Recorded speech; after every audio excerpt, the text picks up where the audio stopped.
Coming up on All About Android, it's me, Jason Howell. We've got Wintwit Dow and Ron Richards, just the three of us tonight. I have in my hands the OnePlus 11 5G, and I give you my full review in tonight's episode. Also, OnePlus announced officially their first tablet, the OnePlus Pad, so we talk about that. Samsung's unpacked goodness, including the Galaxy S23 Ultra. That was the event last week, so we've got thoughts on the new hardware there. Using your phone as a webcam, apparently that's coming to Android, according to Michelle Rahman. The alpha of Android's new Credential Manager. We've got some details there for developers. Your email and even a voicemail coming up next on All About Android. Podcasts you love. From people you trust. This is Twit. This is All About Android, episode 616, recorded Tuesday, February 7th, 2023. Ecosysteming. This episode of All About Android is brought to you by ACI Learning. If you love IT Pro, you'll love ACI Learning. ACI Learning offers fully customizable training for your team in formats for all types of learners across audit, cybersecurity, and IT. From entry-level training to putting people on the moon, ACI Learning has got you covered. Visit go.acilearning.com/twit to learn more. Hello and welcome to All About Android. This is your weekly source for the latest news, hardware, and apps for the Android faithful. I'm Jason Howell. And I'm Ron Richards. And I'm Wintwit Dow. Oh, yeah. And we are all about Android.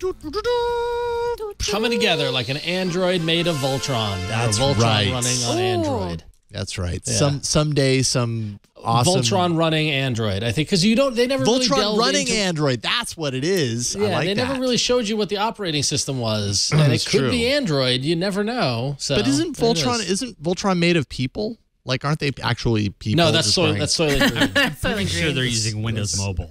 Oh, well, it is an older show, so Yeah. yeah. It's probably, to be honest, it's probably in like assembly. Yes, that's true. Or COBOL. Machine language. Yeah. Oh, COBOL, yeah.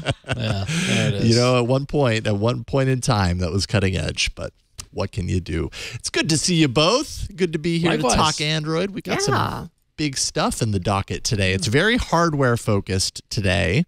Very app light. Like maybe we have some app stuff going on in feedback, but J.R. Raphael, I am sorry to say, does not have an app segment. This is his first time missing it, but it's for a good reason. He has strep throat. And I wouldn't want to do an app review if I had strep throat. So he had a good streak. He definitely had a good run. I give him credit for doing it week in, week out for these recent weeks. Now that deserves a break. Now that he's got the week off, it's done. We're gonna say goodbye to you, JR. You're done forever. I'm just kidding. I'm just playing with you. I don't know why I'm a jerk. What a jerk. I feel like I know you well enough, though, JR, Ron's that you know job. that I'm just kidding. Oh, hey. It's not my job. Burke. Oof. Yeah. Maybe it's Burke's job. Yeah. Yeah, maybe. Yeah, Maybe. you're probably right. Okay. Good. Only jerks agree to that. So there you go. All right. Well, we've got a lot to talk about. Some news before we jump into, I'd say, the big event of the episode, which are our two hardware blocks. So why don't we dive right in? I'm really excited because it's time for the news. Well, in Marvel 616, it identifies the main reality, and it offers in-depth analysis of Android news. Both symbolize a benchmark in their fields. Oh, wow. Did you come up with that on your own, was that assisted by I mean, it was some good, right? Yeah, that was so human of you. More human than I'm used to from you, Burke. Well, the thing is... Wait a minute. Oh, Is Burke an AI? What? The thing is, Victor wanted me to insinuate that Fantastic Four was in some way cool. That's Right. it. And you I- couldn't- in irreconcilable differences, we're not speaking. I don't know how we're going to get along. So, okay, before we get into the news, I should, mention that, or remind that this is episode 616. And apparently in the Marvel universe, 616 has meaning. So this was what you read was, and I'm so hopeless when it comes to any sort of comic book trivia. But what you read was ChatGPT's take on the correlation between episode 616 and Marvel 616. We should ask resident expert on all things comic book, Ron Richards. How did ChatGPT do at drawing the correlation between the two things? Not great, Bob. Not great. Fair. That's fair. I okay. agree. Yep. Not great. This might be one of the situations where I did better.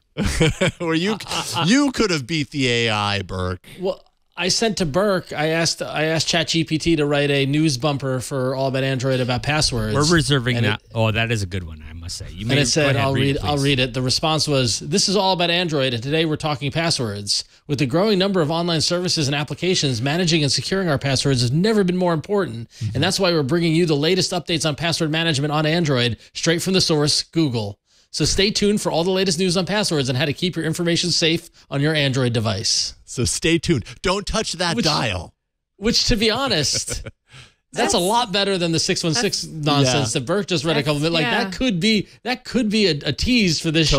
Like, totally could be. Yes. So I'm going to give ChatGPT. I'm going to give ChatGPT a B+ on Android intro about passwords and a D- on 616.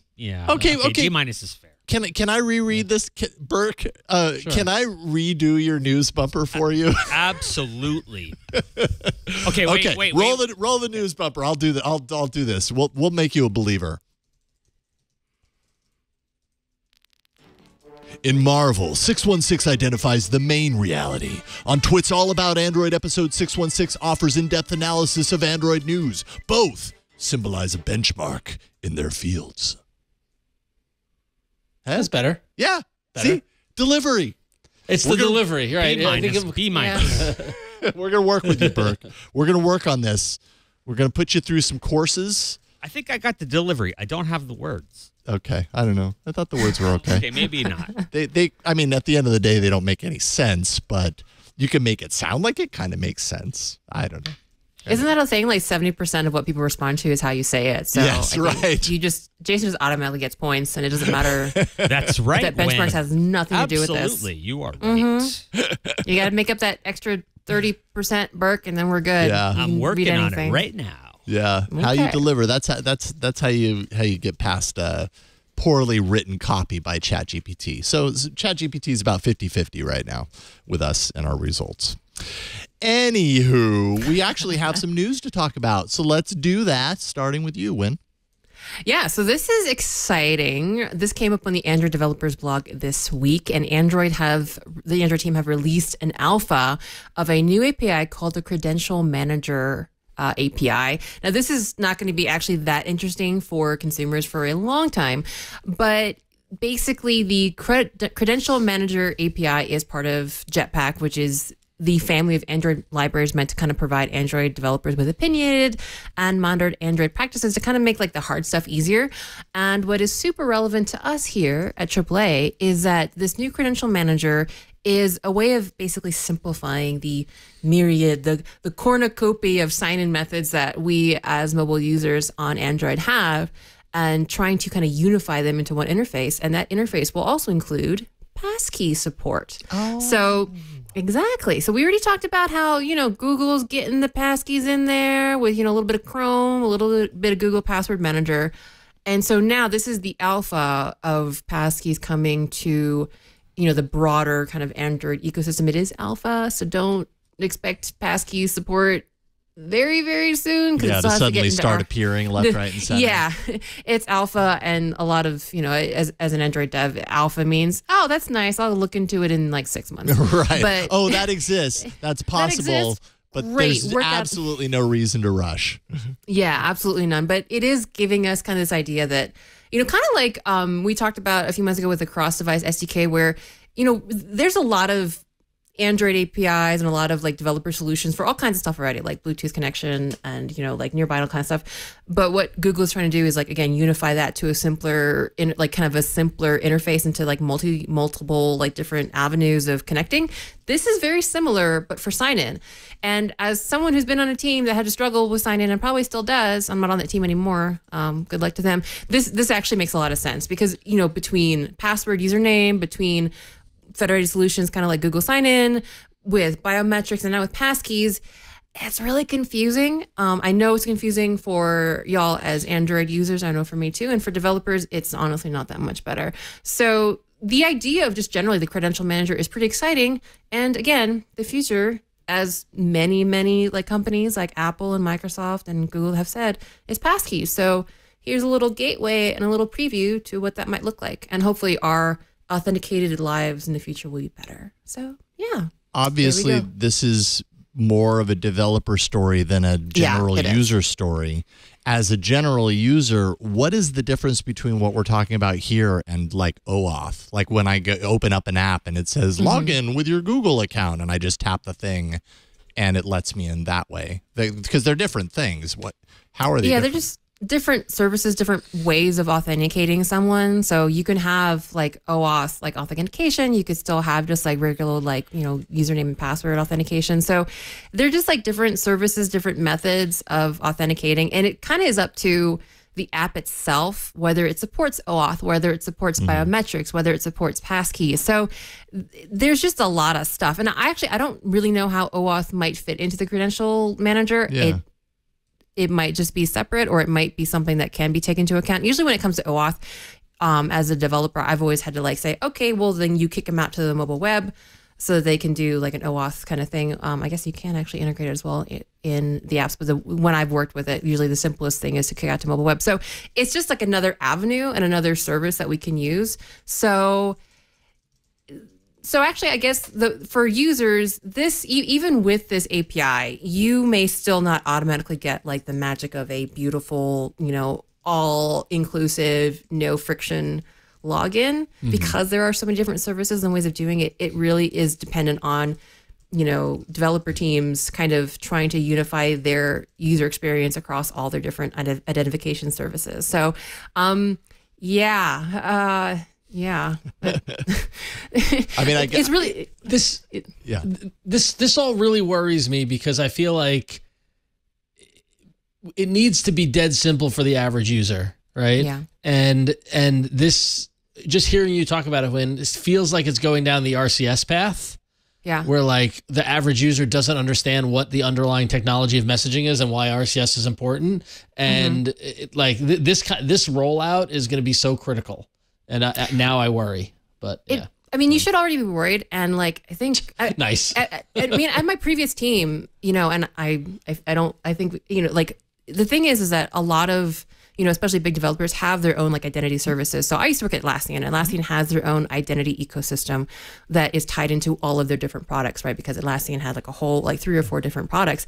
And so what even complicates it further is like, not all companies necessarily feel incentive or like momentum or like kind of like a push to adopt something even as like as simpler for the user, in my opinion, as like Google sign-in and biometrics and passkeys. A lot of times they want you to be in their identity services either because they've already spent a lot of money in it and they've got sunk cost fallacy, or they're trying to like, maybe like Microsoft and like, Atlassian, like they want to push you into their ecosystem. So it's already a mess, to be perfectly honest. Like this was a big deal when I worked at Trello and like trying to fight for Google sign-in and Apple sign-in, or is that Apple sign-in? Apple having the cascading list of all the different ways you can sign in. Yeah. Like smart unlock and everything. It was like a battle to be like, hey, this is how we should do it because it's easier for the users. And then trying to balance that with like business directives and more like the product, like the company level concerns. So it's already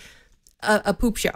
Like it's a poop show. So I can only hope that maybe if things like passkeys are being pushed and things like an easier, more kind of consistent interface for developers and users go out, that eventually the high tide lifts all boats. Yeah. So I think it's a poop show already. the poop show is a poop show. It's a poop show. I think the thing that something like passkeys has going for it that RCS has never had is support by more than just one company, right? Passkeys has Apple, it has Microsoft, it has Google. They're all working kind of towards that. RCS was really Google saying, hey, Apple, what are you doing out of the party? Meanwhile, Google's, it's all Google employees there with party hats on. And they're like, everybody else is here. It's like, no, actually, you guys are there. And we don't want to be there because we're Apple. So I think, in that regard, it's different. And I guess for the average user, a lot of the confusion that we're talking about here, isn't that kind of in the hands of the developers and how they integrate versus the actual user? I mean, I'm guessing this is going to be integrated in such a way that if it truly is easy, as easy as like one tap to get in, like that's what the user interfaces with. It's the developers that have to worry about all the confusion in the back end. Yeah, and I mean, so just to be perfectly transparent, I never worked on the authentication code. I was just on meetings where we tried to, influence like good practices. And yes, a lot of, that is kind of on us. And, again, our product managers and people that make the decisions about how things should be to make it work well for you. And again, this is alpha. Looking at the code that they have so far, it is very much in our hands about how good this is. Like to some extent, Google is giving us, certain like panes or like windows or pop-ups to like show you.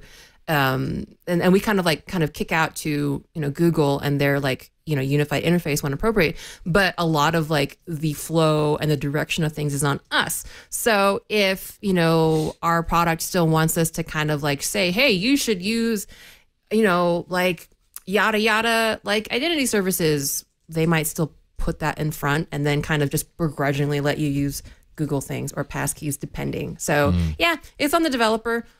Usually like the person above the developer, not right. me, day-to-day job. Yeah, but totally. This is still in developer hands.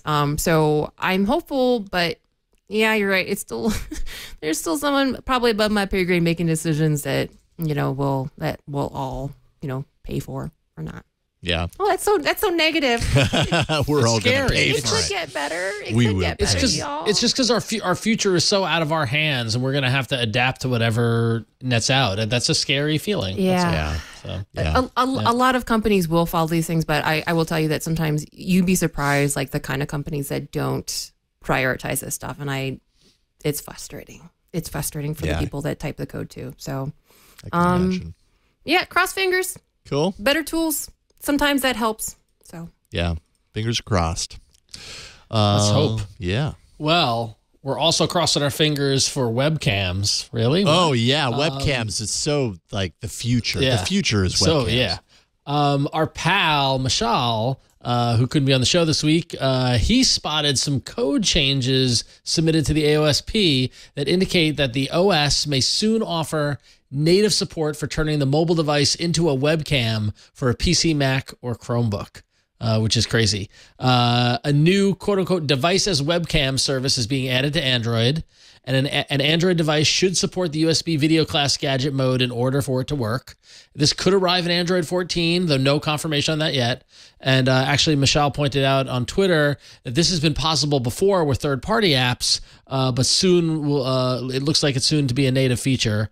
And interesting to note that the Motorola Edge 20 already does this. They implemented their own solution that does exactly this. And this is actually kind of genius. And as Michelle, talked about it on Twitter, as he posted on Twitter, saying, that during the pandemic, people were using their Android phones as a webcam because all you needed was the cable and a third-party app, and boom, you have a camera. And so, everyone was Zooming and doing all this sort of stuff. And we have computers, and the camera on your phone is probably a lot better than the little, the baked-in camera on your laptop, or maybe you don't even have one. So this is just like another way of this little device in your pocket is also a camera, and you could use it this way. So it's neat that that Google is taking notice and seeing what third-party apps are doing and baking it into the OS apparently once again. So, yeah, I like that. Love it. I think that's a cool feature. I'm looking right now at the kind of like the Motorola Edge 20 that apparently already does this and has its own implemented way. And this is just one of those examples of like, hey, well, if everybody's doing this already, why don't we make it, adapt it as a permanent feature within Android and give it some guardrails and stuff. So I think that makes a lot of sense. But yeah.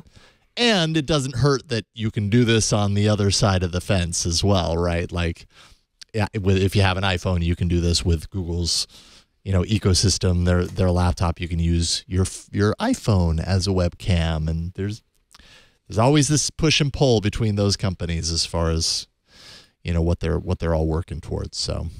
Yep. I wonder if the video fidelity is really good. I mean, like webcams are webcams, right? Like even like the best, like, whatever Logitech Brio, whatever, are still okay.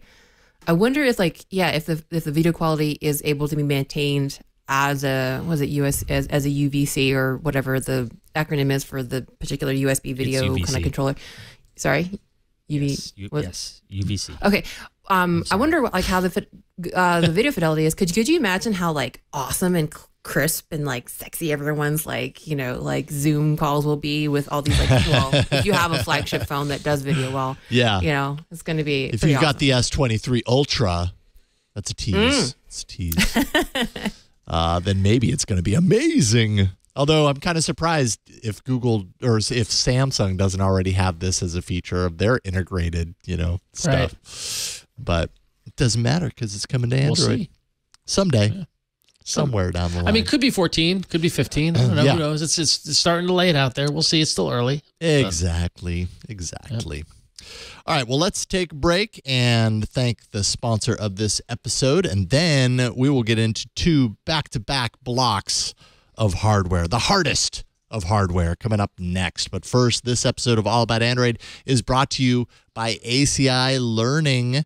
You already know IT Pro, bringing you engaging and entertaining IT training. Well, now IT Pro is actually part of ACI Learning. And together, IT Pro and ACI Learning have expanded their production capabilities. So they're bringing you all the content, the learning style that you need at any stage in your development. So whether you want individual training just for you, or if you have a whole team that you're looking to get trained up, ACI Learning and IT Pro have you covered on all fronts.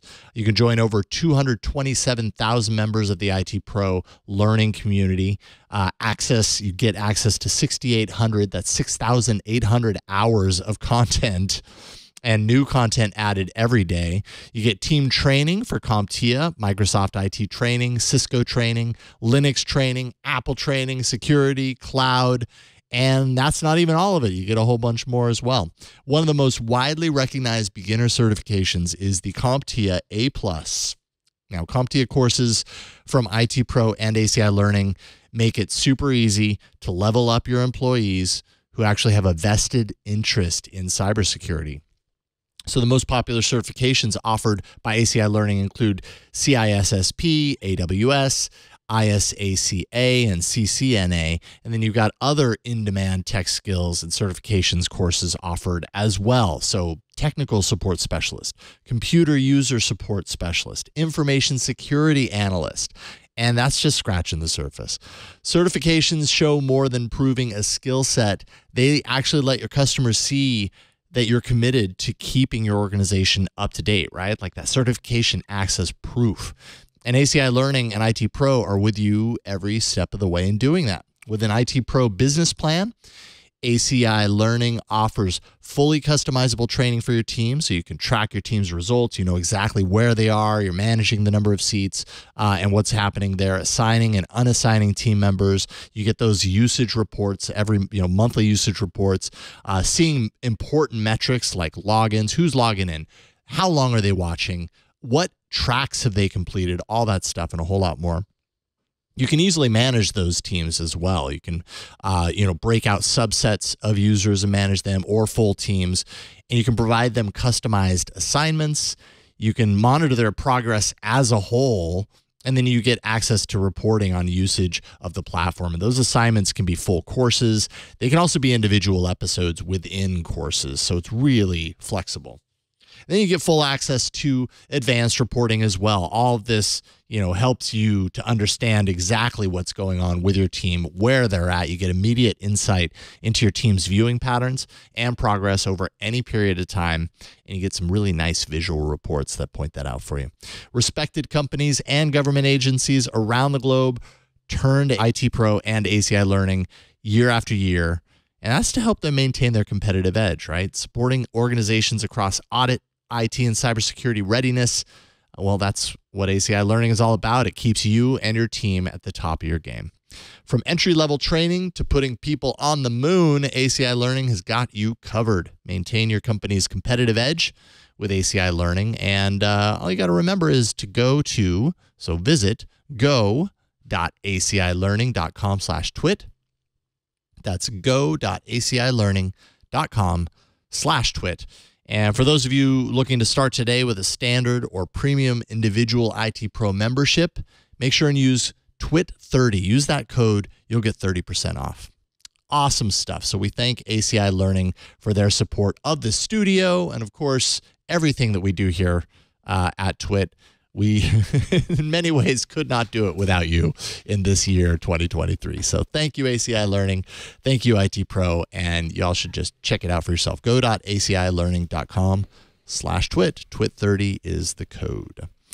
All right. We've got some hardware coming up, including up next, right now, in fact, my review of the OnePlus 11 5G. Let's hit it.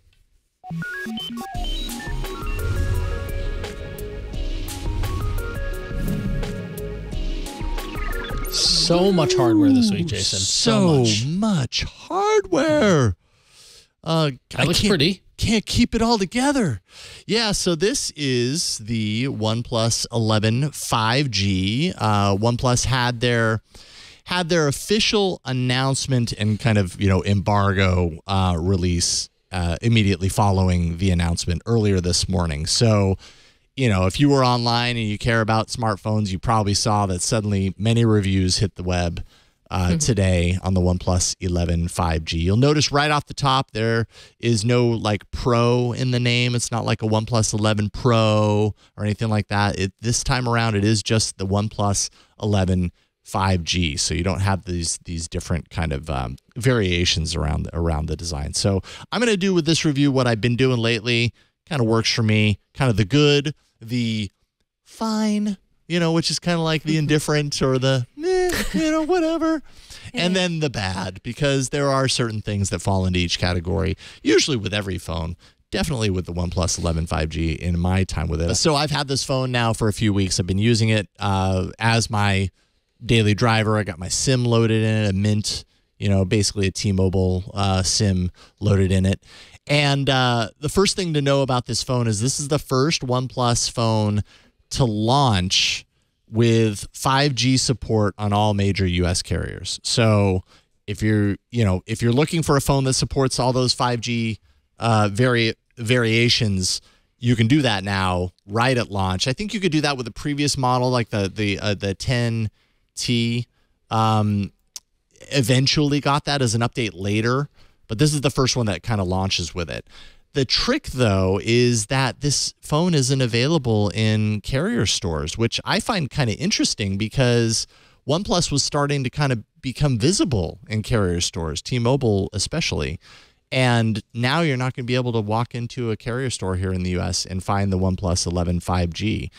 Unless I'm mistaken, but through my reading online, that really seemed to be the case. So that's going to limit it a little bit. But so it's almost like here in the U.S., this device is going back to the OnePlus roots, right? You got to order it online. If you want it, you got to find it online. So let's talk about the device itself. Design-wise, again and again, OnePlus has the materials down. I really like this matte back. It doesn't show any fingerprints. It still feels very premium. It's got a nice kind of subtle roughness to it.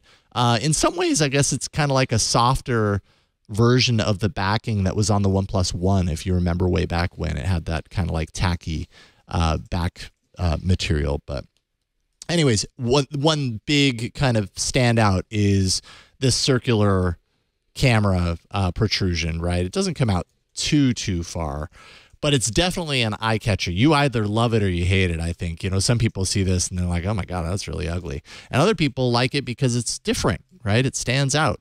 And it definitely does. So design-wise, I mean, you know, I feel like time and time again, they do a really great job. The materials are excellent. The phone feels nice in the hand. They've brought back the alert slider, which they had gotten rid of. And we were like, oh no, is that gone forever? It's back here. So that's good. It's affordable, you know, as a flagship, $699 for the 8 gig. $799 for the 16 gig memory version. It's got excellent performance. It has that Snapdragon 8 Gen 2 processor, which is, this is not the only time we're going to talk about that in today's episode. Has a really beautiful 6.7-inch OLED display. In person, you know, it's sharp. It has nice refresh, variable 120 hertz refresh. Actually, it also has the always-on display, and this ramps all the way down to 1 hertz, is my understanding. So it's really ramping all over the place to try and maximize battery, essentially. And so when you're here, like if I'm here and it's dark in the room and I move the phone like this, I can see it kind of jitter, right? Because it's such a slow refresh. But really, that's all you need on the front of the phone when the screen is off. Super fast charging. It has 80 watt fast charge. That'll take you to full in 30 minutes. Of course, it is proprietary charging, right? So you need their charger in order to benefit from that. But if you've got it, you know, it's a fast charge. It's 5,000 milliamp hour battery. Gave me, in my experience with it, full day support. No worries there. And then, of course, you know that that OnePlus has its pretty solid software support cycle now. 4 years major OS updates, 5 years security. So you could technically get this device and use it for the next 5 years and be receiving updates that entire time, which is pretty impressive. I love that that's becoming the new standard. And then finally, you've got, you know, I mentioned kind of the camera protrusion. The main camera, which you will see has a little Hasselblad, you know, written in there. So we've got Hasselblad returning as a partner here. On the lenses. I included some photos in the doc if you want to show just a couple of those, but I thought that the main camera lens produces some really great shots. You know, really fantastic stuff. Some great low light performance. I think that second shot was from a gig that my friends played to, probably about, I don't know, 50 or 70 people. So I don't, is that a concert or is that just a show? Anyways, is there a difference? It's a gig. It's a gig. Yeah. It's a gig. There you go. Anyways, it was a lot of fun. And I mean, that's pretty solid low light performance. It was not bright in there. They had, you know, a whole kind of light show thing going on. And that looks pretty good to me, to my eyes. Maybe a little blown out when you get into the details of like, of Darby's face, the singer in the band. You know what I mean? You lose a little bit of detail there, but still, it was pretty dark. And I thought, and especially like people were moving and stuff. So in low light, to get that kind of shot, that sharpness in the people in the audience where light really wasn't hitting, that's actually pretty impressive, I think. Yeah, that was taken like probably 10 seconds earlier. So obviously the lighting had shifted a little bit, but anyways, pretty happy with the images that I took on the main camera.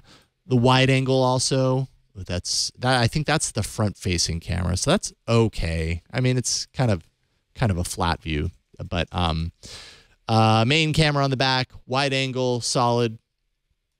I think where it breaks down a little bit is using the wide angle to get some like really close up shots, which I tried. That's about the only way that you can get, you know, some like macro style shots. And some of those were fine. Some of them not as good. But overall, I think I was pretty happy with the camera.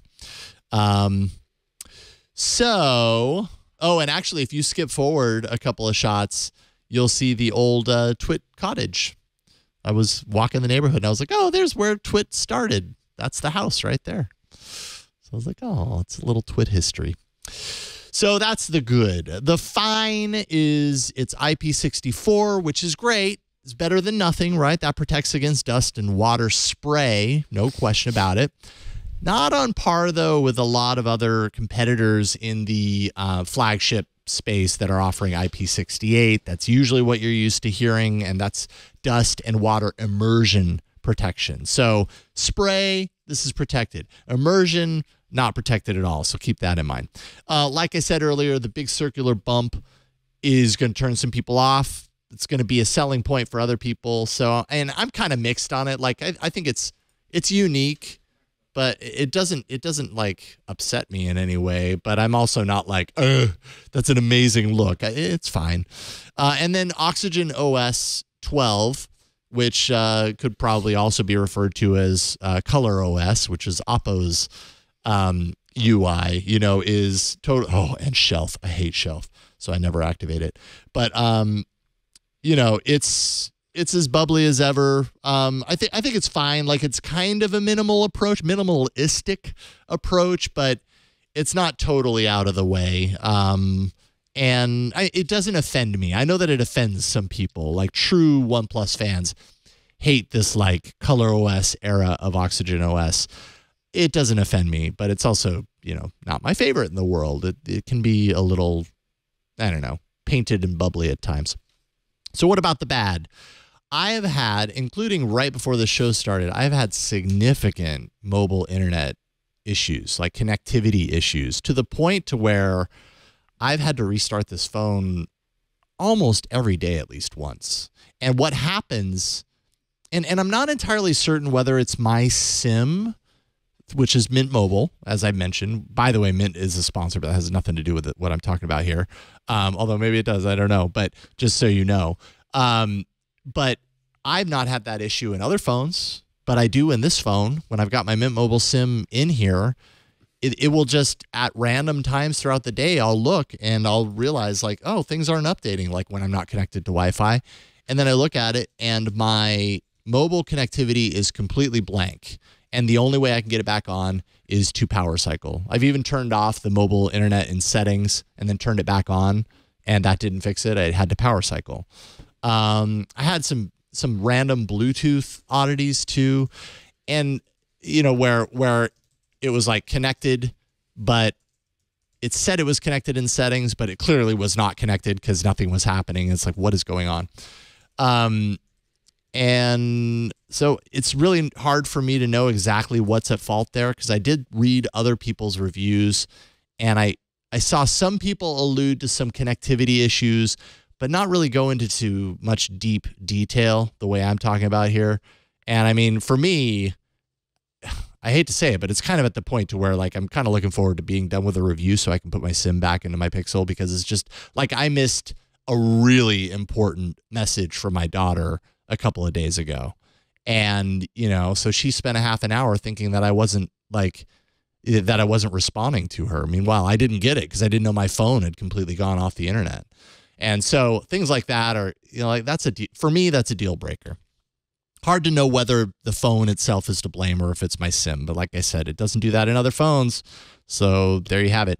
Other things, no wireless charging on a flagship. That is a little odd. But again, as we've talked about in the past, like, how much do you care about wireless charging? I mean, if you're buying a flagship phone of this price category, I kind of feel like you should probably have wireless charging in there. You have in the past, OnePlus, why not this one? And like I said, not sold by any major U.S. carriers. So, bye-bye to any subsidy that you were hoping for or just walking into a store to get it. So I think overall, a nice OnePlus phone. I've seen a lot of reviews say this is OnePlus, this is best phone. If I hadn't had the connectivity issues, I might be there, in that same range, but I'm hesitant to do that because the connectivity issues really bugged me and were really impacted my experience with the phone. The price also, what is it? It's $699 to $799. When you compare that to the Pixel 7, right, which is normally $599. Now you can get it on sale for $499. And I don't know, by comparison, it's I'm a Pixel fan. It's hard for me to recommend spending a couple $100 more for this when I believe you can get a better phone for a couple $100 less. So that's my review of the OnePlus 11 5G. What y'all think? Interesting. Yeah. Good. I'm happy it's interesting. I don't know. It was just a bummer. The connectivity issue is a real bummer. And that is, yeah. You know, it just. I mean, that's almost a deal breaker, right? It is for me. But again, like I said, like I don't know if it's the phone or if it's the SIM, but either way, like I could not work my way around it. And there's not a whole lot I can do about that. So, you know, I would say if you're thinking about this phone, read, you know, you've got this review, read other reviews, see some video reviews, see if they're mentioning anything about the mobile connectivity. Could just be me. Could just be like this device, like this particular device that OnePlus sent me, by the way. So, you know, it could just be that I have a bunk device, or it could be a problem. And I think you'll only know that if you check out other people's reviews and see what they have to say. So there you go. Yeah. Looks nice. Yeah, it is. Yeah. It does look nice. OnePlus always gives a really nice design on their phone. You know, it's just got to connect under the hood. You made the reservation. You got to hold the reservation. You got to hold the reservation. Yes, I like it. I want to turn that camera dial. Yeah, it kind of looks like you're gonna rotate it or something. It's beautiful though. I love it. It's very tactile and it's bumping. That's what that is. It's bumping in the best ways. So yeah, it is. It definitely captures the attention. You know, it's definitely got a very different look to it. But yep, there we go. OnePlus 11 5G. All right, Win. That's not the only OnePlus news. There was more from the event. No, there is so much more OnePlus stuff, y'all. Because yesterday, was it yesterday? I guess yesterday, or I guess depending on your time zone. Very recently, the Cloud 11 event happened, and OnePlus announced that they are ecosysteming, y'all. They are getting into the ecosystem game, and they announced not just a tablet, but also some Pro earbuds. So we'll start with the tablet. So what's really interesting is that, OnePlus has this whole model, which they call the OnePlus 4 Plus X model. And so the one, it's this idea of their ecosystem, right? So the one is your smartphone, right? It's like the primary, central important device in the ecosystem, like most ecosystems. And then the 4 are like extra devices that kind of, enhance your capabilities and your experience with your phone. So they've got a smartphone, which is the 1, and then they've got earbuds, smartwatches, smart TVs, and a tablet. So let's talk about the OnePlus Pad, which we kind of saw like we had a leaky peeky of it was a couple weeks ago or something. Yeah. We did have a leaky peeky. We had a leaky peeky. Yeah. And we did notice there was quite for a tablet, quite a large camera bump. Like the Pad is also bumping.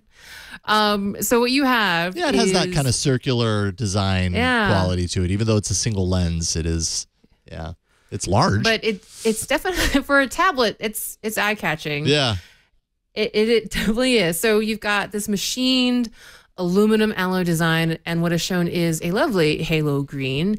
Now the screen's interesting in that, it's 144 hertz, not that surprising, but it has a 7:5 aspect ratio screen, and OnePlus refers to this as a read fit screen. So it looks like they're trying to come at the angle where you can use this tablet kind of as a reader, right? They want that optimized reading experience. We have a little bit more vertical space, just like, say your Kindles and your other kind of e-readers, but it still needs to be a media powerhouse as well as tablets in 2023 do. So it has Dolby Vision HDR, Dolby Atmos, and inside there is a MediaTek Dimensity 9000, up to 12 gigabytes of RAM, and a big battery.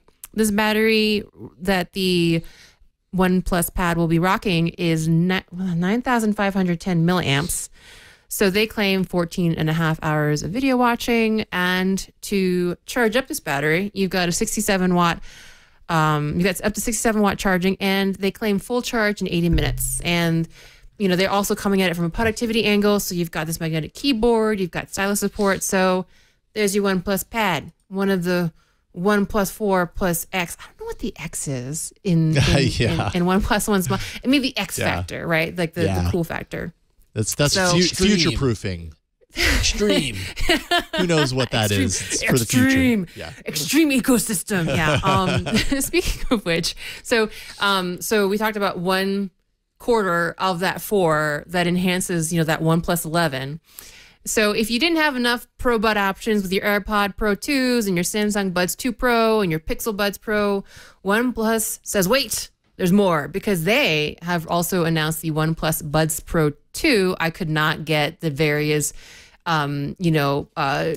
combinations of Pro and Bud, like clear my notes. So hopefully I haven't messed any of those up. But what you have is the $179 USD second generation Buds Pro. They're slightly smaller than the first generation with stem touch controls, but this time they have a dual 11mm and 6mm driver.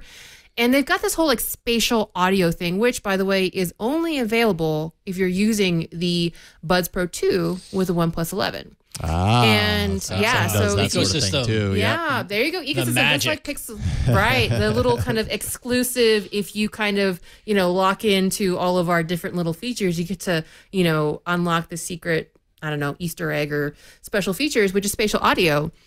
That's and what so the X stands for. There we go. The X factor of the. What you can only get if you kind of collect all the pieces. And so speaking of like that spatial audio, they've really tried to kind of, kind of liven up or kind of add a little bit of meat to the bone by having collaborations with both Google and Disney Plus, I think with YouTube, Google via YouTube, to have spatial audio support for some titles, some content on these streaming services.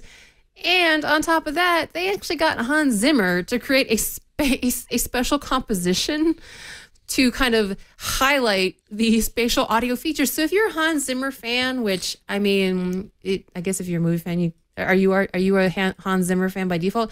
Anyway, if you want some spatial audio fantasticness, there's that. So get you a OnePlus 11 and these Buds Pro 2. So just to wrap it up, they've got 48 decibels of ambient noise cancellation, 25 hours of battery with that noise cancellation on, 39 without, and they claim that you can get up to 10 hours of listening with just a 10-minute charge. And of course, it is fast pair compatible. So if you are interested in the OnePlus 11, you can throw on your Buds Pro 2 and you can throw on a OnePlus Pad right on top of that. So there's just ecosysteming all over the place. Oh, all together. And I didn't even put in here that they announced a TV only for the Indian market that's running Google TV as well. So see, that's part of the ecosystem too if you're in India, I guess. Yep. So which by the way, a lot of people are in India, so that'll benefit a lot of people. Many people. A lot of them are. Quick note on the topic of earbuds. Our friends over at Nothing, by the way, the earstick earbuds that we all love. If you head over to their website, they're having a promotion tuned to Valentine's Day where you buy one set of ear sticks, you get one free. So if you got somebody special in your life that you want to give the ear stick to, now's your chance. Go check that out. One for you, one for me. Yeah, very nice of them. And I don't know if they're like clearing stock before the next one, but we'll see. Who knows what we'll see. But we've got even more hardware coming up because this train just can't stop, right? It just That's right. Stop. Can't stop. Next up, more hardware. Sure.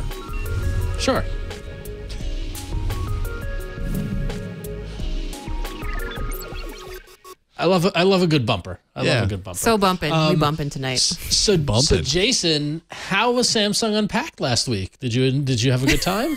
Yeah, so I did solo coverage of Samsung Unpacked last Wednesday. So at this point, a full 6 days ago, 6.5 days ago. I wanted to join you so badly, but I was in hell last week, so I apologize. Oh yeah, no, don't sweat it at all. It was totally fine. It was fun to watch the event. I feel like Samsung was tasteful. Didn't. Although, well, I say that, but then they were leaning heavily on the directors and, the cachet of like, whoa, we've got, who was it, Bruckheimer? Or who was the director? Samsung. My goodness. Director, Galaxy S23. I'm suddenly forgetting. Ridley Scott. There we go. Ridley Scott. They had Ridley Scott. They had another director who I was not familiar with his work. But anyways, they were leaning really heavily into this phone being capable on the video front. I'm super curious to know if it is or how it does there. Well, so here's a quick summary of what came out. So Jason, correct me if I get anything wrong. But so the event was packed, and there was some surprises. It had the Galaxy S23, S23 Plus, and S23 Ultra. All right, as that was to be expected. All have a modified version of the Snapdragon 8 Gen 2 quote unquote 4 Galaxy, which is basically overclocked to 3.36 gigahertz upgraded GPU, and the chip integrates with camera functions and has dedicated AI focus processors. And that all goes on sale on February 17th, which is 10 days from today. The S23 Ultra will be $1,200. The S Pen docks into the phone. It's got an enormous 6.8-inch AMOLED QHD Plus display, up to 240 hertz in gaming mode. Which is pretty impressive. Up to 1 terabyte of storage, up to 16 gigabyte of RAM. It's got a flush camera housing with 200 megapixel primary camera, along with 3 other lenses. Once again, I feel for anybody who has that fear of holes, because those phones have got a whole lot of holes on the back of there. But whole lot of holes going on. A whole lot of holes. There's 6 of them. Jeez, man. And as Jason mentioned, a lot of leaning on video, a lot of leaning on directors. They really emphasize video recording. And they say the camera system has a doubled optical image stabilizer to support 8K video. So if you are a filmmaker, maybe you use the Samsung phone from now on. Maybe not. Who knows? So the S23 Plus has got a 6.6-inch display. Here, as we're talking on episode 616 of All About Android, and the S23 has got a 6.1-inch display. Lots of 6s going on here today. Both devices have a trim 3-camera array compared to the Ultra, so less holes for you people who are afraid of holes. And lastly, once again, our pal Michelle Rahman polled his Twitter followers on system storage usage in light of the S23 Ultra reserving a whopping 70 gigabyte for system files. So how much space do system files consume on our phones is a great question. Which is, there was a lot of debate going on about that. Huynh, how much storage is on your phone? I think I win this, which is not a thing you need to win. Yeah, but, you don't want to win this. So I actually did take a screenshot. I looked on my Z Fold 4, which, by the way, relevant to the conversation, because Michelle actually followed up with us pre-show, not during the pre-show, but before the show.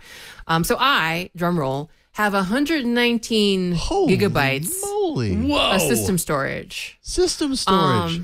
Yeah. That's insane. And you have a total, so your total capacity is 512 gigs. Actually, yeah, look at that.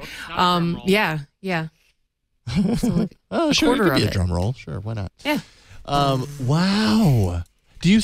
Well, I guess you wouldn't know, but was it that way when you first got the phone and set it up? It was out of the box, 119 gigs of system. Wow, that is insanity. I don't know, because I didn't think to check. And so I was ready to kind of, get all outraged. Wait a minute, before we discuss this, okay, Jason. Yeah. Jason, yes. What do you have? Oh, so I just used the OnePlus 11 5G that I have on the table right here, artfully positioned. And it says 20.6 gigs of system storage. Oh, so, Jason, I don't want to one up you here. On 256 total capacity, just FYI. All right, so Ron, what do you got? I didn't take a screenshot. I'm sorry, because I was busy at work until we did the show. But I've got my Pixel 7, right? And I just did it. And out of 128 gig total, my system storage is 16 gig. Wow. Svelte. Oh, Svelte. So before we all start writing Samsung to complain, Michelle actually had a really great thread where he goes into a lot more technical detail about the specifics of this. And rather than maybe Samsung just taking up a whole bunch of system storage, it might actually be inaccuracies in reporting. Definitely, it's a very kind of deep discussion. So I would just read the thread if you're curious. But really, the way that the Android system is calculating this system storage is a little coarse. Basically it says, okay, how much, oh no, the tryptophobia picture. Okay, I'm going to cover up Discord out of the corner of my eye. Sorry. So the way that Android Android did that. the way that Android calculates your system storage is basically by process of elimination. So it takes all the storage that you have. Sorry, I'm covering up my mic, so that probably didn't sound great. So it's taking all the storage that you have and then eliminating things like games, media, kind of basically a kind of set number of categories of things, and taking that away from like the available space, and the rest of it is system storage. So that's oversimplifying it, but it could be just that for some reason on Samsung's, this is like extra inaccurate for a lot of technical details. So it may not be that bad. But it's really interesting, and it's kind of like, as a developer, I thought that was kind of fascinating, because a lot of times for things like that you would expect a developer to know, like how much RAM is my phone using? How much RAM do I, as a developer, for my app get to use? It's actually really, really hard to tell with Android, and that's partly a factor of the fact that our ecosystem is open and has so many beautiful devices. Being able to tell kind of like these fundamental, stats about like resources on your app can be really hard to get like accurate. And so the fact that the calculation is a little bit off doesn't surprise me. And doesn't necessarily matter, but now that people know, it really matters. Now that people know there's a discrepancy. So anyway, it's a really interesting thing, and kind of like just a effective. It's just kind of like this interesting little weird code thing. Idiosyncrasy or whatever. Thank you. That's exactly Is that the right word? Thinking of. That's exactly I was totally gonna tip of my tongue, but yes. But holy moly, that it doesn't take the sting out of that number when you look at that and you go, wait a minute, that much? Like why? Yeah. Yeah. And I mean, we're talking about Samsung here. At least in the examples that were in the thread, and in the stories and everything. I mean, primarily the example that triggered this was the Samsung Galaxy S23 Ultra, I believe. Yeah. And now we're all looking at it and, realizing like, yeah, we've got a lot of storage and system files, but not compared to what Samsung has going on. What we know about Samsung is Samsung has always been heavy on features, heavy on, at one time we would call it bloat. I don't know if people are really calling it bloat much anymore, but it's Samsung UI is not a light UI. There is a lot of stuff set in there, and that stuff takes up space like it just does. So if you like all that stuff, maybe that's just the trade-off. It's stuff that you wouldn't have had to install otherwise, which would take up space too. I did try to see if I could uninstall some Samsung like pre-installed apps, but I discovered that I had already deleted all the ones that I could delete when I first got the Z Fold 4. So I couldn't actually test that. But yeah. So you're stuck with it. Yep. I did put into the doc, Burke, at the bottom of this Samsung block, the Ridley Scott film that he made with the Samsung phones. Thank you to... who is it? Scooter X in chat in IRC who linked us to that. If y'all want to see what this camera is supposedly capable of, right? And we've seen this before. This isn't the first time that we've seen like films shot with a mobile phone, and you look at it, and of course you watch, and you're like, wow, that looks really good. If you could get this phone and you could make a motion picture and everything. But you also you have to understand that these kinds of things aren't just made with like someone holding a smartphone. Like it's a smartphone that's rigged up, on a gimbal, stabilizer and a gimbal. Yeah. And I mean, there's a crew and, there's a whole lot that and there's probably, I'm guessing, image sweetening that happened after the fact to really pull out the colors and everything. So it looks okay. I don't know. Is it on 4K? Do you have it set to 4K right now? Or what is it set to? If while we're checking settings? That for audio listeners, this clip is on YouTube. If you just search Ridley Scott, 720 Galaxy S23 Ultra, you'll find it. Make it look a lot better. Oh, that's a little better. I don't know. That looks pretty good. But yeah, I mean, some of the darker stuff, you lose a little of that clarity. But still, I mean, the lighting, and it looks like it's kind of BBC sort of. That's the style. Yeah, or is like that you would just think that they would want to shoot a promotional video in somewhere where they had a lot better lighting.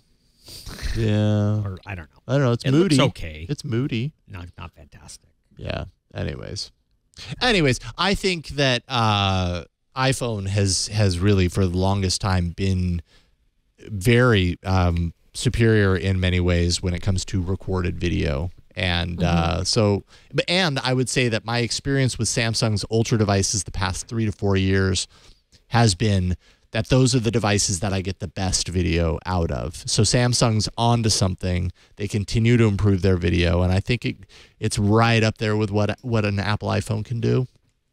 So I'm happy to see them do that. The Pixel pales in comparison, in my opinion, when it comes to video quality. You know, a lot of the video that I've gotten out of the Pixel has been fine, but not impressive. And I've gotten a lot of really impressive stuff out of the Samsung video capabilities. So yeah. Yeah, cool. So we will see what great movies get made on an S23 Ultra now. So yeah. It's someone's calling card. Someone's going to make a movie with it, and that'll be what gets it all the buzz. Just you wait and see. It's not like that hasn't happened before. I don't know the name of the new, but I remember some years ago there was a movie that got a bunch of buzz, and it was shot with like an iPhone or something. I feel like every couple of years that happens. That happens, right? Totally. Because there's a lot of people using their phones to shoot, something and try and, we're just used to it because of YouTube. But Jason, what if you had a phone with a 1-inch camera sensor? Yeah, I could dominate.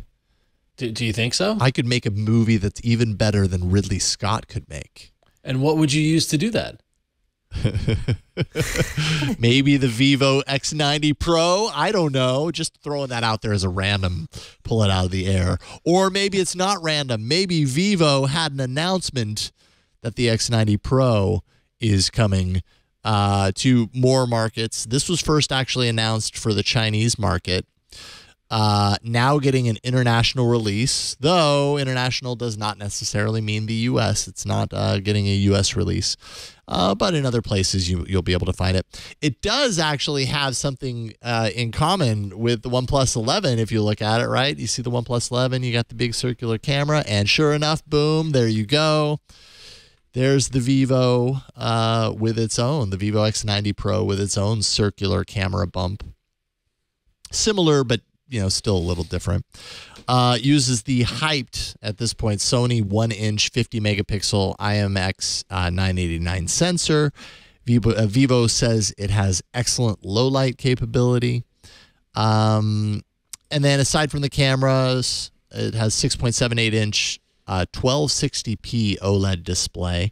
Has the MediaTek Dimensity 9200 processor, 12 gigs of RAM, 256 gigs of internal storage, 120 watts wired charging, 50 watts of wireless charging, 120 watts wired charging. That's fast.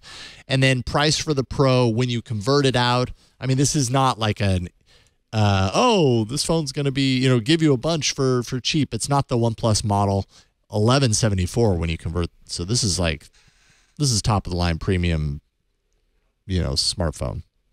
You're going to be hard pressed to find it here in the US. So there you go. 1-inch camera sensor. Put that in your Vivo phone and smoke it. I keep wanting these phones with this 1-inch Sony sensor. I just want to try it. Yeah, I know. I just want to try it. There was the original Sony phone, like the RX something, and then this one is it's just taunting me, hey, 1-inch sensor, but you're not gonna get it. Hey, international launch, but not in the US. Yep. One thing I want to point out real quick, because I realized as I was putting this show together that I have a little bit of a bias. I've had a little bit of a bias when I see the words MediaTek, and I immediately think, I immediately go, oh. And I just want to point out that the MediaTek processor, the Dimensity 9200 that's used in this phone, and then in the OnePlus Pad, the MediaTek Dimensity 9000, same family, right? They go toe-to-toe with modern Snapdragon. So these were announced late last year, to my memory, and they are high-end processors. So I'm realizing when I was putting this together today, I'm happy I read up on it and everything, because it was okay, I need to rewrite this legacy thought that I have around MediaTek, because usually on this show for years when we talk MediaTek, we're talking low-end phones, or my experience with MediaTek processors has not always been that great. And it's just important to note that they're actually making moves right now and putting out processors that are doing a lot more than they used to. They're a lot more capable, and they're actually being used in flagships now. So something to consider. If you hear MediaTek and have the same response as I do, consider doing some reading on the latest processors, and you'll see they've come a long way. Good for you, Jason, for acknowledging your bias. Well, I mean, I don't know. I don't know if you're serious or joking right now, but no, I'm serious. You acknowledge that, like, when you hear it, you have an assumption, and that may not be accurate. Yeah, good job. When I was reading up on, it struck me when I was reading up on the OnePlus Pad. Yeah, I was like, really? Oh, I had that reaction too. Wait a minute, they keep saying this is flagship, but it's MediaTek. Yeah. But then I was like, well, wait a minute, that's right. We talked about this on the show last year, and it is a solid processor. It's just not Snapdragon, which, hey, competition is actually a good thing. So it is important to remember that. So anyways, that's all I got on that. And then, Win, you got the last one before we round out hardware. Yeah. Well, what's a phone that we can get here in the U.S. that doesn't have a 1-inch processor? What is a phone that we can get here in the U.S.? Google makes it relatively easy to get the Pixel phones. That's right. That is true. Okay. And in fact, yes. 3D. I'm not trying. Pixel 3D. in 3D. So, in fact, the Pixel phones that we can get here in the U.S., at least the 6A, 7, and 7 Pro, have been the best-selling generations of phones that Google has ever launched. So, it's earning call season. So, those of you in the tech company are just kind of wondering how much your equity is going up and down. But there's usually some important news coming out and some positive news in the middle of all the less positive, contentious news that we're hearing from Google between layoffs and, trying to catch up to ChatGPT, is Sundar Pichai announcing that, yes, the latest rounds of the Pixel phones have been basically gaining share in every market. They're basically year over year are gaining shares, which is great news because usually, with the kind of news and economic environment that, all the big tech companies are experiencing, we all are experiencing things, that don't do well, probably going to end up in, that killed by Google graveyard. Mm-hmm. But it looks like the Pixels will not be that way. So we can still hold out hope for the Pixel tablet, Pixel 8, and hopefully a foldable. Google has not yet gotten bored of the Pixel line. Is what you're saying. No. I mean, it seemed like when at the Pixel event that they're really just double, triple, quadrupling down on hardware. And I mean, it seems that the numbers that they are seeing, in this latest generation of phones in regard to sales either confirms that or backs that up, or at least, gives us hope that we can continue to see more hardware from them, if nothing else. So there you go. 6A, 7, and 7 Pro, best-selling generation of Google phones. So good news. And I want to know what we'll probably never know. Like, I want numbers. Like, what did you have before? What do you got now?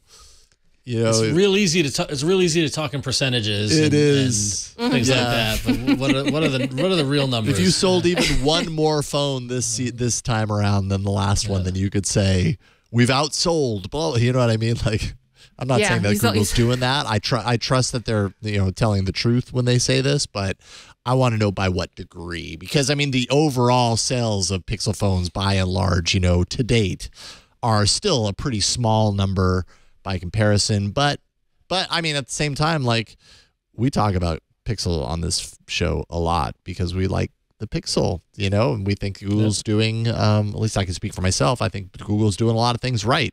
They just aren't selling as many of them as, personally, I think they deserve to. So hopefully that number continues to go up. Ecosysteming. We'll see how it pays off. Yeah, right. Ecosysteming.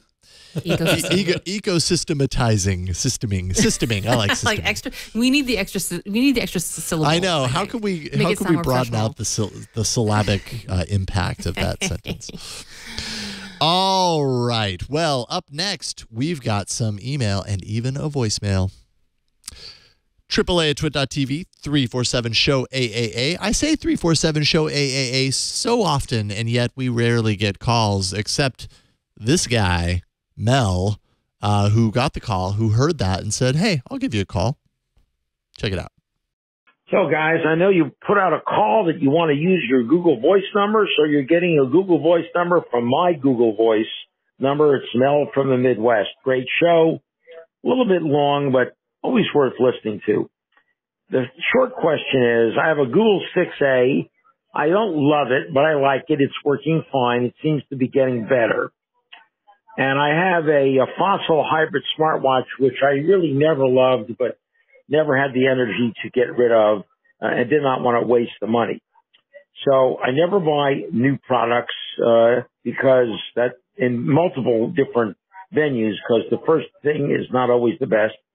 But I'm looking to replace the Fossil hybrid.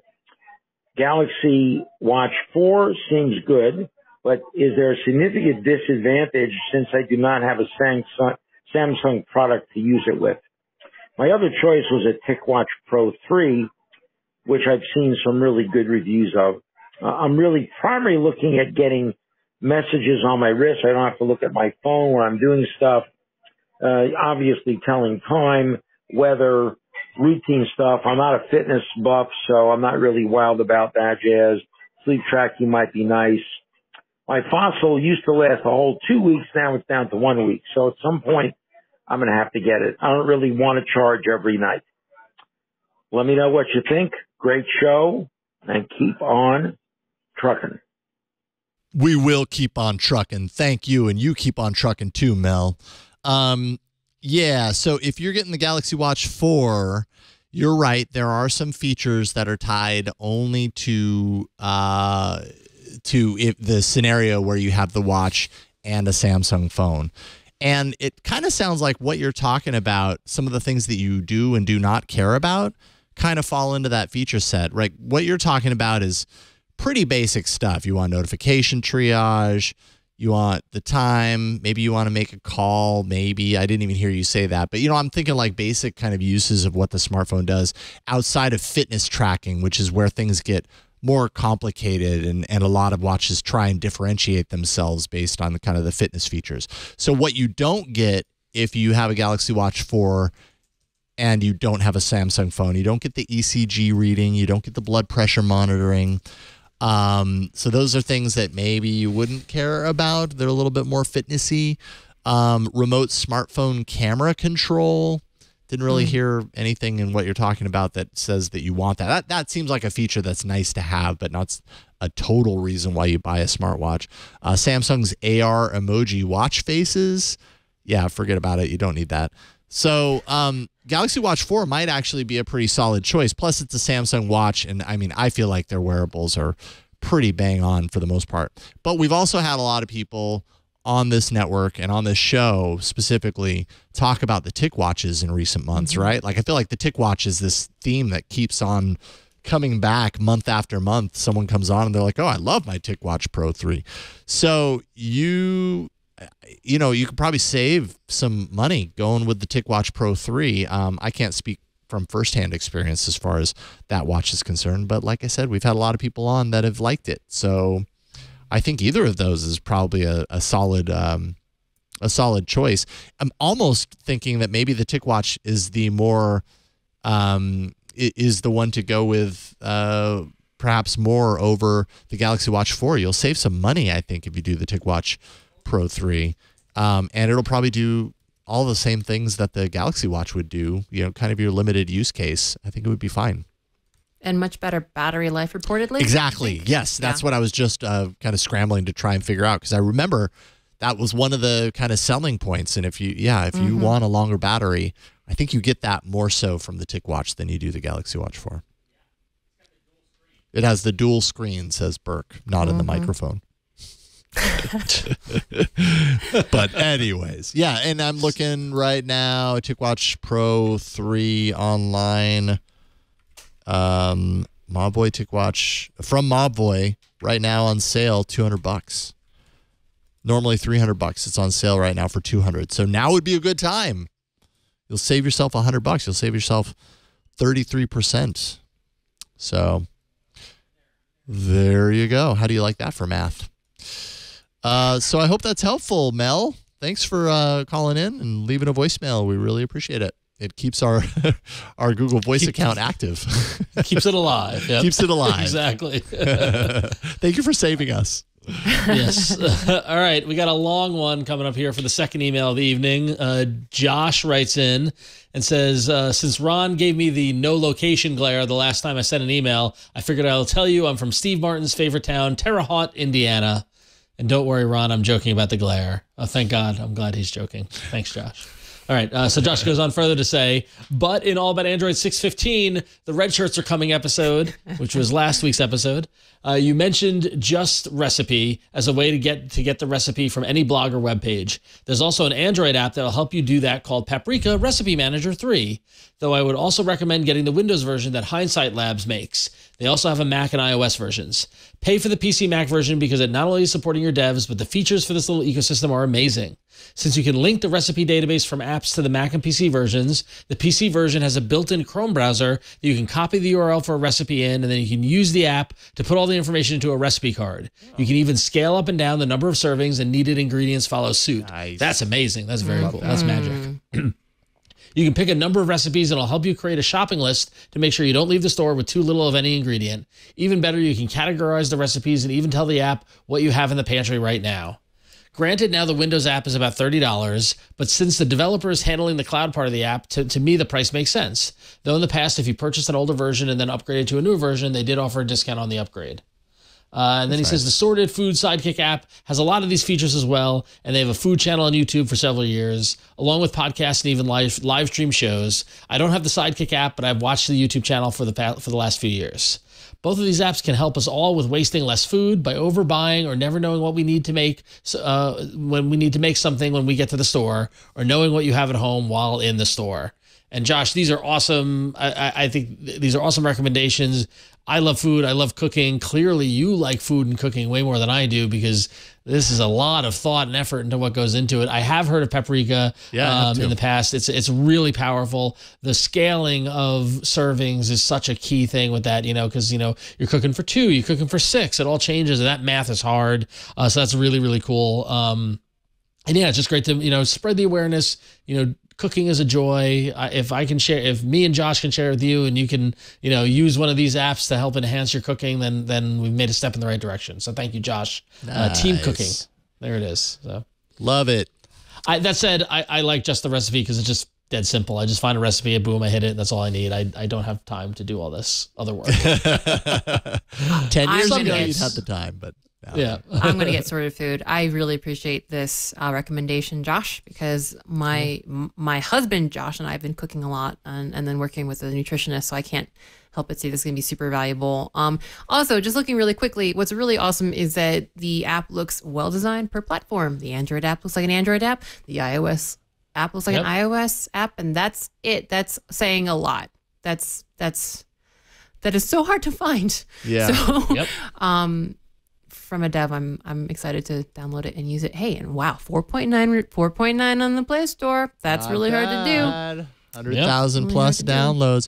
What is the next step up from 100,000? Would it show 200,000 or would it show like 500,000? I think it's 200, right? A quarter million? A quarter thousand. Yeah. Quarter million. Yeah, quarter million, 250. Okay, so it's anywhere between 100 and 249,000, whatever. Cool.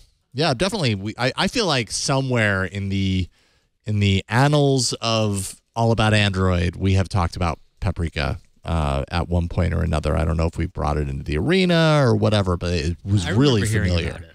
Yeah, I feel like it's come up. Maybe it's come up in another feedback section or something. But cool stuff. Thank you, Josh. And Wynn, you have the honors. Yes, it is now time for the email of the week, and we have a very thought-provoking email of the week this week from Jeremiah P. I'd like to weigh in my thoughts on AI versus creativity. The only parallel I could draw that makes sense is handloom industry. It took a big hit for handloom industry with the rise of power looms, but that didn't mean the handloom workers were robbed of their craft by automation of the weaving process. Still, the power looms were designed based on the creative works of hand weavers and just made it an easily scalable industry. Right now, people have the need for some meaningless backgrounds in their presentations that they use only once. Why do they need to pay royalties to an actual artist and use their work when they can just ask the AI to generate a background that matches the mood of the content, write an articulated letter of recommendation and paraphrase it? Or an application to their boss asking for a raise, especially when English is not their first language? I'd like to hear your thoughts on this. Jeremiah P. from Toronto. Or, yeah, as Burke whispered into our ears, an Android news bit.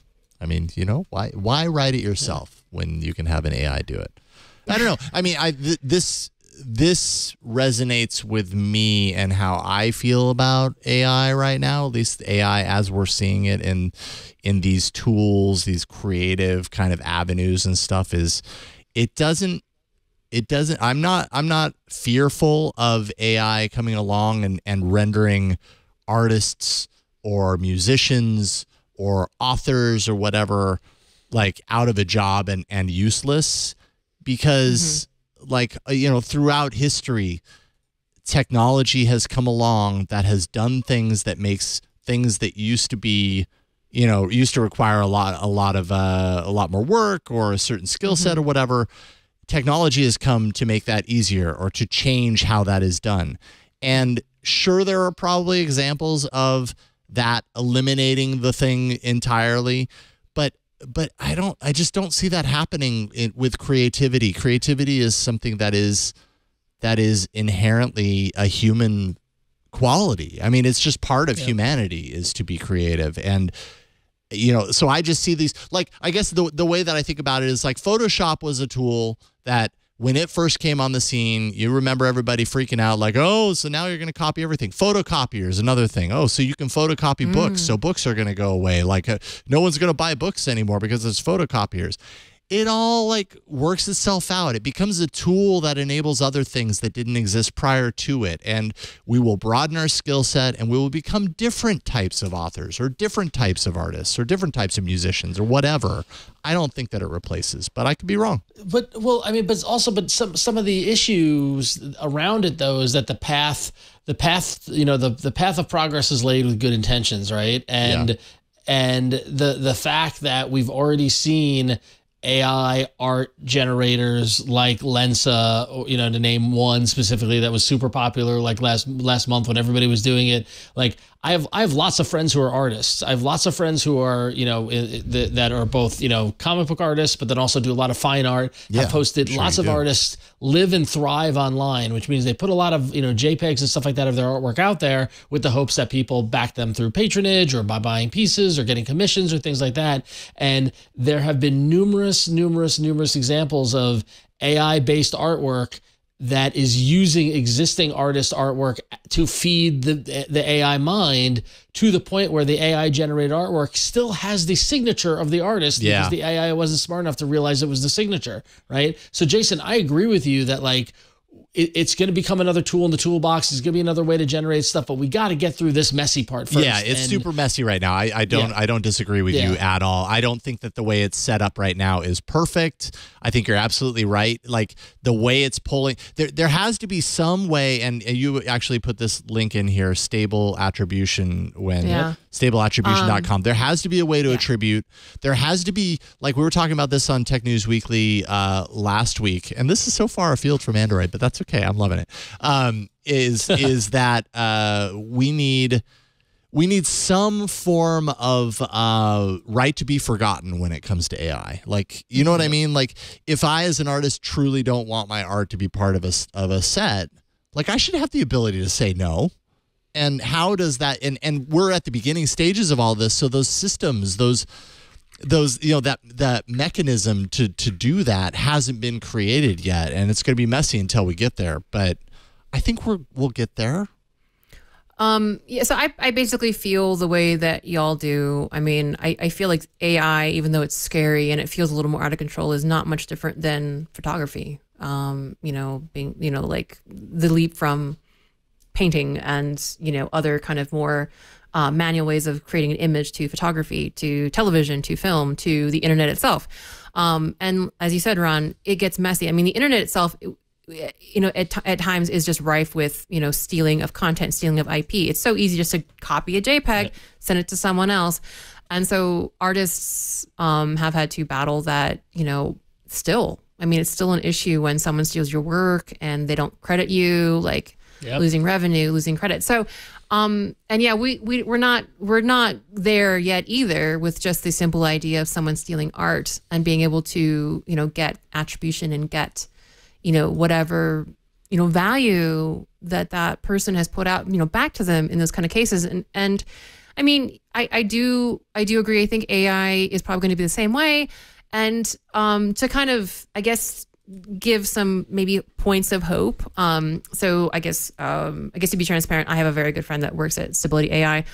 So I'm following them a little more closely than normal. But in December, I think Stability did announce that it would plan to allow artists to kind of opt out of being included in Stable Diffusion, which is a step. It would have been, I agree, and people have said this, it would have been nice if that was opt-in from the beginning. And so the thing that actually that Burke was linking is something called stable attribution. So this tries to take a piece of AI art and deconstruct it into the composite, original art. So I think, it would be nice if Stability AI was, I mean, I don't know who's doing this. I don't think it's someone at Stability AI. It seemed from the site that it's like two independent people working very hard to kind of, reverse engineer, art. And so you see, there's already people coming with solutions, there's already like pressure being put on these companies to do the right thing. Like Stability AI is being, sued by Getty. And it kind of is funny because, they were scraping Getty, and Getty Images, like the little watermark was getting in there. So I'm hopeful, but it's just like any other technology. A Pandora's box gets opened, and it's us to us as a society, as technologists, as people, as artists, as whoever you are in life that gets affected by this to, raise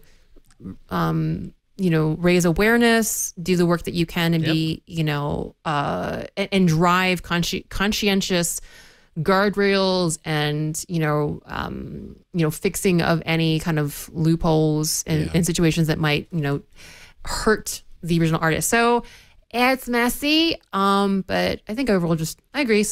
Yep, 100p. Yeah. It'll be a while though, and we definitely need to be careful. I'm generally, like, especially as a programmer and technologist type person, I'm generally like super cautious about stuff. So I would like to see more caution and more things like this, like opting out and reverse engineering be put into play. Yeah. I would like to point out that many of the processes that have sort of automated things in the past have all been mechanical in general, and this is like a creative one. And it's like, it's a lot blurrier, and it's sort of self-driven, and that part we've never really experienced.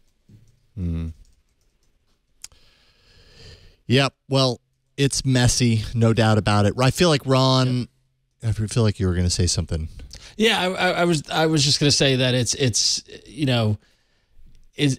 I've talked about it on the show a lot, Jason, over the years, about how much I want to live in the science fiction future, right? Yeah. Like I want to, I'm a big subscriber to the Roddenberry vision of the future, and like the, what we see in Star Trek, and we talk about the Expanse and other, like, I love like the future that that's so close yet so far away. We feel like we can almost touch it, but it's still, it's still, down the road, and we hope to see cool stuff like that emerge in our lifetime. But as I get older and see stuff goes through this, like, all that stuff we've read about science fiction is very hard to get there. And it is like, and so much of technology has been fueled by the imagination of science fiction and the imagination of people who are creative and all this sort of stuff. And, to be able to go to a computer one day, to say, hey, computer, give me a piece of art of a hillside with kids running down it in a sunny day, and like be able to get a bespoke piece of artwork. But it is a lot easier to write that concept down in a paragraph in prose than it is to make it happen in reality. Yeah.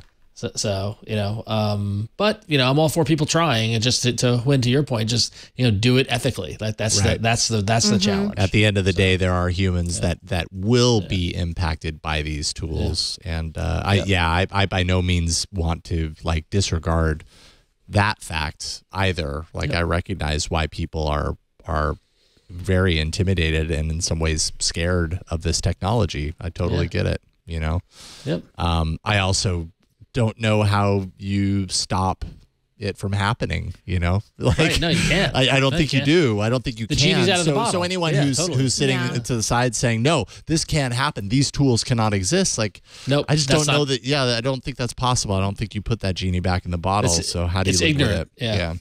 Yeah, it's totally ignorant. Yeah. Yep. Anyways, the email of the week had nothing to do with Android. But a lot of in-depth, like thought-provoking discussions about the future. See, anything's possible in the email of the week. There you go. Congratulations, Jeremiah. All right, we've reached the end of this episode of All About Android, and in parentheses, and sometimes AI. Thank you for watching and listening. Wynn, what do you want to leave people with? I'm an Android developer. That is my day job. And if you're interested in Android devs type stuff that I do, you can find my talks, code, and videos listed at my website, randomlytyping.com. And on the other socially typed interwebs, I'm usually Queen Code Monkey. I hope it's usually me. Like on Instagram and stuff like that too. So you can check me out there. Oh, and I guess, by the way, if you're a part of Club Twit, you can see me having a fireside chat with the wonderful Ann Pruitt this Thursday. Yeah, that's right. Yes, live. And sorry, I don't know much about the fireside chat because I've never done one before. But yeah, that's happening on Thursday. And presumably, if you're part of Club Twit, you can see it later. It'll be about you, talking to you with questions for you. So do you happen to know, I didn't write down the time. Do you know what time that is on Thursday? It is. Hold on, checking. It's 10. It is 10. 9. Is it Pacific? 9 a.m. Pacific. It's Sorry. 10 Mountain. John Ashley was in here flashing fingers. I'm like, oh, it's 10? Okay, it's 20, 30, 40. No. What time is it? How long 9. is the fireside chat going to be? It's 9 Pacific. Sorry, I did think 10 because Mountain Time, but 9 Pacific. Oh, okay. Yeah, that makes sense. 9 a.m. Pacific. Awesome stuff. Well, thank you, Wynn, and I'm looking forward to the fireside chat. Sounds fun. Ron, what do you want to leave people with? Not much. You can go over to Twitter or to Instagram and follow me at RonXO. And if you're into pinball, check out Scorebit over at scorebit.io on the web, or in the Google Play Store. You download the latest version of the mobile app. Keep track of your pinball scores, and just everybody have a good time all the time. That's all I ask of everyone. So that's right. Well, thank you, Ron. Thank you, Victor. Thank you, Burke. Thank you, John Ashley, for flashing fingers at me just a few minutes ago. I was trying to add them up. I was so confused. Thanks to everyone behind the scenes helping us do this show each and every week. Couldn't do it without you. Even ChatGPT had a part in this week's show, and I just want to thank you, my robot overlord. I want to thank them too. Yeah, because you got to be nice. We got to be nice. Yeah. You didn't have to come up with your news bumper this week, so at least that was a little bit of a load off of you this time. I have a job for at least another week. There you go. That's all we can hope for, right? You can find me at Jason Howell on Twitter, twit.social/@JasonHowell on Mastodon, doing Tech News Weekly every Thursday with Micah Sargent. A lot of fun there, twit.tv/TNW. And as Wynn mentioned just a few moments ago, Club Twit is awesome. If you have been living under a rock, well, then you haven't heard about Club Twit, and I just don't believe you. Club Twit is an ad-free subscription tier for all of our shows, so no ads. You get exclusive Twit Plus podcast feed content, tons of extra content, including fireside chats like the one that Wynn is participating with on Thursday with Aunt Pruitt, and a members-only Discord. $7 a month. You can pay for a full year, $84 per year if you like, but $7 a month gets you access to all the things we got going on. twit.tv/Club Twit. And as for this show, all you need to know is twit.tv/AAA for All About Android. Go there, subscribe, and you probably already did that anyways, but if you haven't, go do it, and then you don't ever have to think about it anymore. We will appear as if it were magic in your ears. Thank you for watching and listening. We'll see you next time on All About Android. Bye, everybody.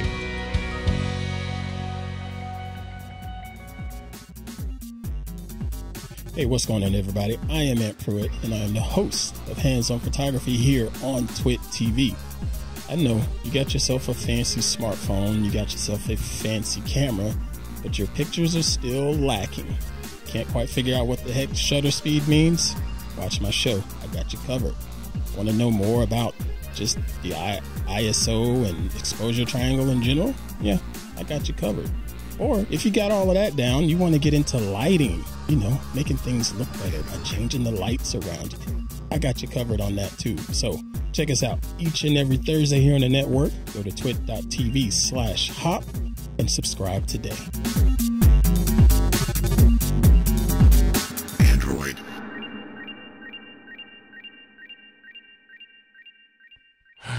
Thank you, everybody. Oh, let's see here. So just real quick, let's see here. So ChatGPT, new chat. Make an intro for the all about. No, not the intro. Oh, that's right. It's a tease. Make a tease for the All About Android podcast that includes the following topics. Next time there's a co-host, a host that asks me, "Hey, so Burke, what am I supposed to do here now?" And I always go, I can just ask him to ask ChatGPT. I know it's kind of a crutch. No, it's a relief. Version of Android apostrophe. I got to make sure I have this all right. Your email and a voicemail. That includes the following topics. Oh, yeah. The other thing you're supposed to do is we make podcast and episode names. Oh, it said there was an error generating my response. Why? Well, there you go. I told you not to ask. I may have thrown it off with some quotation marks. An error occurred. If this continues, thumbs down, ChatGPT. Jason broke ChatGPT. Okay, refresh. Oh, it's working now.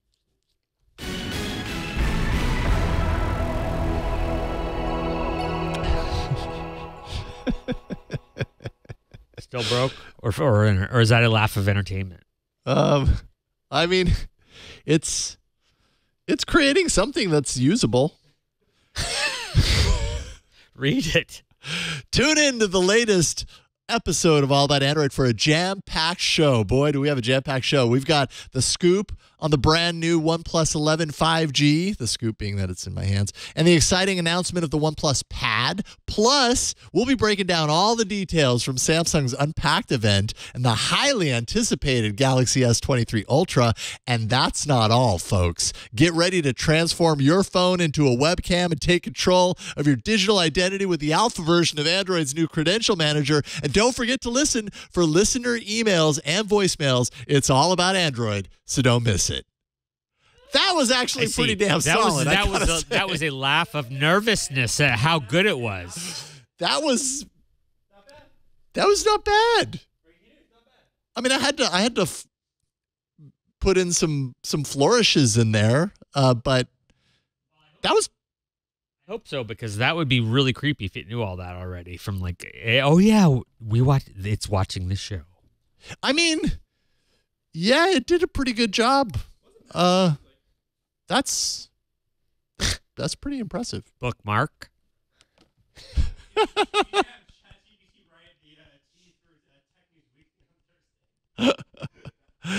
This might be my new tool for tease writing. I'm telling you, this is way easier. A good artist never tells their tool. I mean, I'm going to delete my account and never use ChatGPT ever again. And I'm not going to talk about it anymore either. Okay? Thank you. Bye-bye. Neither will I. All right. That's the topper. We've reached the end of this little event we call All About Android. I'm going to do my other work now. Thank you, everybody, for watching and listening. Thank you, Uncle Bick, for being in chat. Uncle Bick says, this is my favorite show of the week, especially live. Glad to be here live this week. Always a great show in chat. Thank you. Makes me feel so good. My favorite, too. Makes me feel so good. All right.